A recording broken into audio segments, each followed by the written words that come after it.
everyone, this is Moshe, the Electric Israeli, and thank you for joining my channel. If you're new, please subscribe and help me change the world one electric car at a time. Thank you to all of my Patreons and supporters.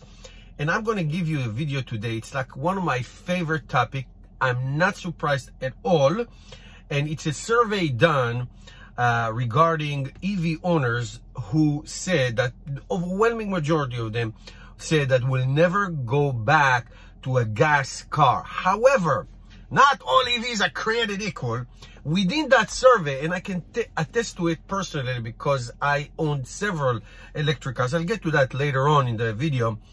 The loyalty to EVs is almost absolute, but the loyalty to the type of EV that they have is not. And some of them may say that they are not going to be loyal to the brand that they bought. They're going to go to a different brand. So let me give you the categories. It's called the Electric Vehicle Experience, EVX, done by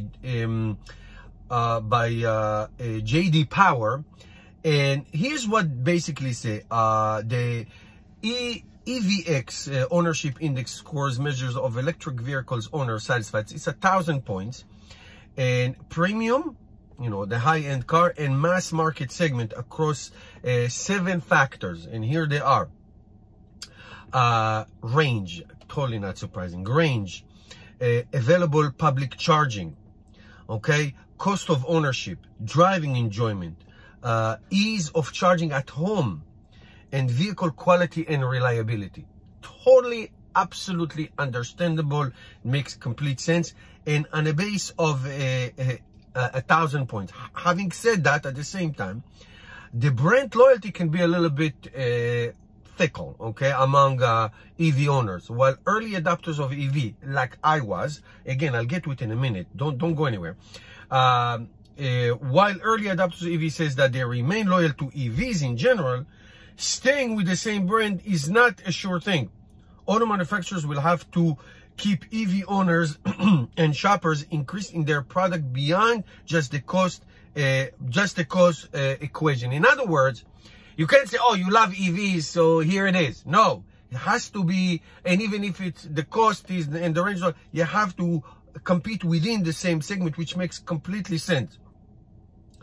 With automakers expected to the market to be flooded by EV launch during the next 3 years, which totally is happening, to capture the share of the market, they need to offer vehicles that invoke excitement and meet owners' broader needs. So you know where this is going. So let me give you some awesome numbers. This is great stuff. I love it. JD Power 2021 US Electric Vehicle Experience Ownership Study in the premium, based on 1,000 points. Tesla Model S scored 798 points. The Tesla Model 3, 790. The Tesla Model Y, 780. Model X, 758. Then you have the e-tron 686 and the Jaguar I-Pace 669. And overall in this segment, 782 points of satisfaction. That's getting like over 78%. All right. So look what's happened. Tesla Model S, Tesla Model 3, Tesla Model Y, Tesla Model X. The top 4 are all Teslas. All Teslas. Why is that? Because they answer these categories. They have the best range. They have the best technology. The cost effectiveness of the ownership. And most importantly, they create the most excitement. It is exciting. Nobody sees a Nissan Leaf and get excited, but when they see a Tesla Model S or Model 3, they get completely excited. Okay, now in the mass market, the cheaper cars, and here I am not surprised at all. Again, here is the Kia Niro EV, 782 points. The Chevy Bolt, 745. The Hyundai Kona EV, I drove that car, 743. The Nissan Leaf, which I own, 712, and the Volkswagen e-Golf 696. The segment altogether have 730 points. That's 73%. That's still a very good number. Okay, so so Tesla is not in none of it because they put Tesla in the premium segment, not in the mass market segment. Now here's the it's like an oxymoron.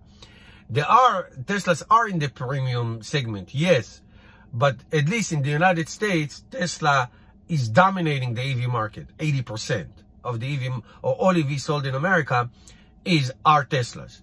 And Tesla sold this year as a brand more EVs than anybody else. So even though they are in the upper, meaning, what does it mean? I mean, people like to don't mind paying for something that it's really good.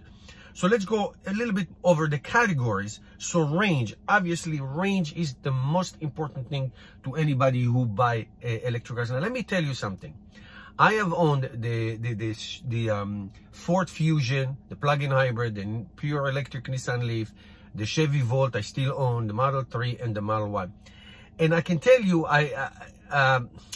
range is in your mind, it's in your brain actually, really. Because very quickly you will know what your car is capable of, where to charge it, and what to do. Okay, so range, it's really in your mind. The range anxiety is in your mind. I got stuck with twice in my life when I was out of gas. I never got stuck with because I ran out of range. Because you know what you need, and you know how to do it, and it's just in your mind. So people buy cars thinking that they don't have enough range, but they really do. Okay, now the next one is totally legitimate, the where to plug it in. Okay, so Teslas have tremendous amount of superchargers, destination chargers, and there's a lot of public charging coming online every single day. Plug in America, Blink, EVgo, ChargePoint, and on and on and on you go. They're all over the place. They're coming. So for people who live in big cities, they need to know where to plug in. I don't blame somebody who said, I'd love to buy an electric car, but if I don't have a place to daily charge it, what am I going to do with it? That's a totally legitimate point. Okay. Then driving enjoyment. Okay. I mean, tell you a testimonial. My wife, careless about cars. She just loves driving the Tesla. It's so enjoyable, especially when you take a long trip and you put it on the autopilot and it drives itself. It's just an exciting experience. The acceleration, the pickup, the technology, it's awesome, awesome, awesome. And of course, absolutely the savings over the long run, over the 3 to 5 years. People see that, you know, no gas expenses, electricity is fraction of what gas costs on a daily basis. And also the repairs, okay, not repairs, I'm sorry, service. There's no oil changes, no carburetors, alternators, all that crap. You know, it's very easy to maintain. My Tesla Model 3, I did very little to it. Okay, repairs, yes, you know, I broke the window. That can happen in any car. But maintenance, negligible. Tires, and that's it. That's all it is. Now, again, here I am. I am a really good example. I'm a really good testimonial. I own the Ford Fusion, the Nissan Leaf, the Chevy Volt, the Model 3, the Model Y. And it's not like I'm going to trade my Model Y for a Chevy Bolt or Nissan Leaf, or no. Okay, so within the segment, I have to say that in the mass market segment, the Kia cars and the Hyundais are really good. The Chevy Bolt is also a very good car. So if you are in the mass market, meaning the premium is out of your reach, the other options are really great, especially the Hyundais. They are wonderful cars, wonderful cars. So that's great. Choices are great, and more choices are coming. Guys, let me know in the comments if you are an EV owner. Where do you fall in this survey? What would you stay with the same car? Would you switch to a different brand? What is it that you do? What is not surprising is that EV owners are not thinking about going back to gasoline cars. That is for sure. Thank you guys for watching. I'll see you guys tomorrow.